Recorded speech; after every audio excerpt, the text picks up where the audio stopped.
বঙ্গভূমি, মানুষের সাথে মানুষের পাশে। একেই বেশ কয়েকদিন ধরে এক নাগাড়ে বৃষ্টি হয়ে চলেছে। কাঁচা বাড়িগুলো বেশ নরম। সেই অবস্থাতেই মন্দির বাজারে ভেঙে পড়ল একটি কাঁচা বাড়ি। ঘুমের মধ্যে মাটির বাড়ির দেয়াল ভেঙে পড়ে 2 নাবালিকা মেয়ে সহ মায়ের মর্মান্তিক মৃত্যু।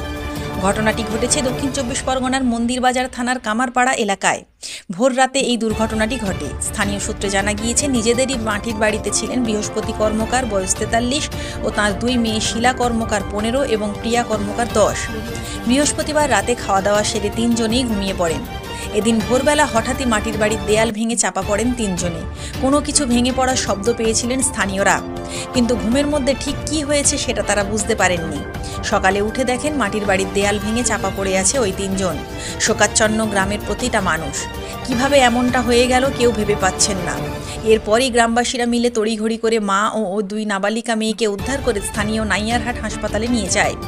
কিন্তু ততক্ষণে অনেকটাই দেরি হয়ে গিয়েছে। চিকিৎসকরা 3 জনকেই মৃত বলে ঘোষণা করেন। এই ঘটনায় এলাকায় চাঞ্চল্য ছড়িয়েছে। খবর পেয়ে ঘটনাস্থলে এসে তদন্ত শুরু করেছে মন্দিরবাজার থানার পুলিশ।